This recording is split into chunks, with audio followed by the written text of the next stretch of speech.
Dites donc, est-ce que la Suisse, ce serait pas un petit peu mieux que la France? Je pense que la question, elle est vite répondue, mais la question qu'on va se poser dans cette vidéo, c'est pourquoi la Suisse, c'est mieux que la France au plan de la fiscalité, mais également dans la manière dont l'administration fonctionne, et également dans la manière dont la démocratie fonctionne. Pour discuter de tout ça, eh bien, on a le plaisir d'accueillir sur la chaîne un Suisse qui va vous proposer un argumentaire détaillé, point par point, pas seulement pour dire nous les Suisses, qu'est-ce qu'on est plus fort que les Français, non, pour que vous puissiez utiliser son discours pour déconstruire les discours collectivistes en France. Donc je remercie chaleureusement ce participant à notre colloque, car cette vidéo s'inscrit dans le cadre du colloque, et si vous ne savez pas ce que c'est, je vous rappelle le principe, une fois de temps en temps, on essaie d'avoir un rythme de 2 fois par an, on organise sur cette chaîne un colloque, c'est-à-dire qu'on lance un thème de réflexion, et vous pouvez publier une vidéo sur ma chaîne, vous envoyez une proposition, un petit texte. Ce texte est validé par moi, mais aussi par des anciens participants au colloque qui ont rejoint le groupe, parce que l'objectif, au-delà du fait que ça vous donne de la visibilité, l'objectif de cette initiative, c'est qu'on crée une communauté d'entrepreneurs, de créateurs de contenu, qui peuvent échanger, qui peuvent s'entraider au service de la liberté et au service des créateurs de valeur. Une fois que vous aurez vu cette vidéo qui est vraiment très bien, vous n'allez pas perdre votre temps, je vous inviterai à poursuivre l'expérience en suivant le participant du jour sur ses réseaux sociaux. C'est le premier lien sous cette vidéo. Allez, je le laisse parler.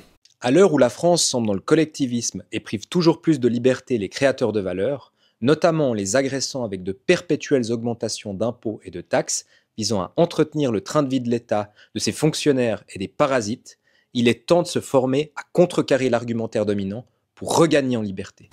Mais comment ? En allant voir comment se passe la vie dans un État vraiment libéral, sans parler d'un exemple lointain ou historique, mais en montrant qu'un pays limitrophe, la Suisse, grâce à son système libéral et démocratique, arrive à surpasser la France à tous les niveaux. PIB par habitant, salaire médian, fortune individuelle, niveau de scolarité, criminalité et sécurité, espérance de vie, productivité, dépenses publiques et dettes. En adoptant un argumentaire de comparaison simple et efficace, il devient un jeu d'enfant de détruire les arguments de la gauche, des fonctionnaires, des politiques et de tous ceux qui pensent que l'État est la solution, alors que, comme disait Reagan, il n'est rien d'autre que le problème. La vidéo se structure en 3 étapes clés. Premièrement, je vais vous présenter des mécanismes institutionnels suisses qui favorisent la souveraineté individuelle, la démocratie directe, le frein à l'endettement, l'autonomie cantonale et la concurrence fiscale, ainsi que l'allergie législative. Les lois votées par le Parlement suisse sont systématiquement attaquables par le peuple en référendum. Le Parlement se sait sous la menace référendaire du peuple et agit donc dans l'intérêt de ce dernier, ce qui empêche la formation d'une caste politique comme c'est le cas en France. D'ailleurs, seuls 7% des lois votées sont attaquées, ce qui montre le niveau élevé de confiance. De plus, le peuple peut proposer directement des initiatives populaires pour réformer la Constitution. Le peuple vote d'ailleurs toujours plus à droite que les parlements, comme le montre cette étude. Contrairement à l'article 40 de la Constitution française, qui empêche purement et simplement toute réduction des dépenses publiques, la Suisse a son équivalent opposé. L'article 126 de sa Constitution institutionnalise le frein à l'endettement, qui postule que l'État doit veiller systématiquement à l'équilibre entre dépenses et recettes ou à compenser l'année suivante en cas de manquement. La confiance dans les institutions politiques provient en partie de la proximité perçue entre les citoyens et le monde politique, avec des cantons qui possèdent la majorité des compétences, éducation, économie, fiscalité, le système est beaucoup plus transparent et économe. Décentralisation, mais pas en plus de la centralisation, comme en France. Chaque canton décide de son taux d'imposition en fonction des services publics qu'il veut mettre en place. La tendance est à la concurrence, avec des cantons qui baissent leur taux d'imposition respectifs pour attirer entreprises et contribuables et entrer en concurrence avec les autres cantons. La Suisse a très peu de lois et de codes en comparaison à la France et à la plupart des autres pays européens. Là où la loi vient, la morale disparaît. L'État annihile purement et simplement la solidarité naturelle des individus, comme le montre cette étude.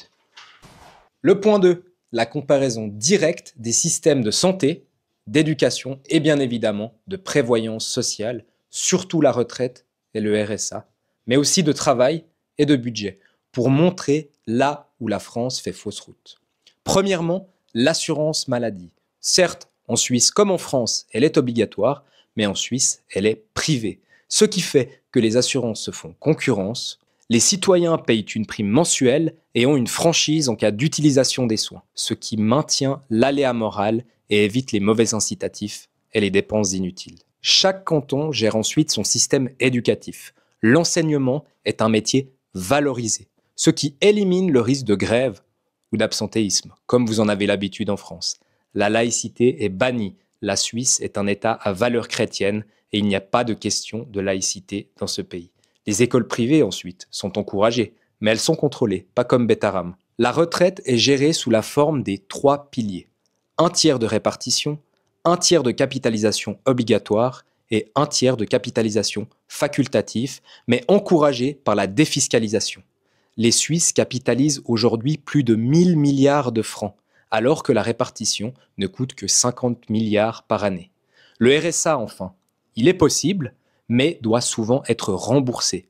Obtenir l'aide sociale est rendu inintéressant par le risque de non-renouvellement des permis de séjour et donc d'expulsion pour les étrangers qui l'ont touché. Et comme le disait Victor dans une récente vidéo, jusqu'à 50% de l'augmentation de la dette française entre 2015 et 2025 est causée par la retraite par répartition, ce qui montre bien qu'il est nécessaire de passer à un système par capitalisation qui a montré son succès en Suisse.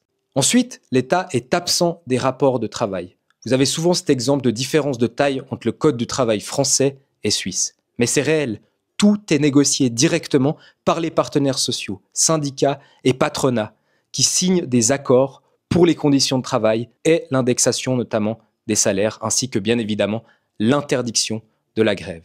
L'État ne sert qu'à garantir juridiquement ces accords, même pour les administrations publiques où le statut de fonctionnaire n'existe plus en Suisse depuis plus de 25 ans et j'en ai d'ailleurs fait une vidéo. Enfin, la Suisse est allergique à l'endettement. Moins de 20% de son PIB y est consacré. Elle a tendance à réduire ses dépenses pour réduire la charge fiscale des contribuables et des entreprises. Pour exemple, la TVA n'est qu'à 8,1%, bien loin des plus de 20% de son voisin français. Le Parlement du canton de Vaud, par exemple, a récemment voté une flat tax à 13,7% pour les entreprises, ce qui a tendance à les attirer. Enfin, le point 3 de ma vidéo, des propositions concrètes de réformes inspirées du modèle suisse pour améliorer la souveraineté individuelle en France. 3 propositions. Premièrement, introduire une dose de capitalisation au modèle de retraite. Deuxièmement, imposer un frein à l'endettement et un budget à l'équilibre par un article constitutionnel, ce qui implique obligatoirement d'abroger l'article 40 de la Constitution française par un référendum. Et enfin 3, stopper la ponction pour le financement de l'assurance maladie et laisser le marché constituer son propre système d'assurance, comme cela fonctionne très bien en Suisse. Si le plus grand nombre s'élève contre l'étatisme, la fiscalité et le manque de démocratie ainsi que la disparition de la liberté en France, le système peut encore changer et voir le libéralisme vaincre sur le collectivisme.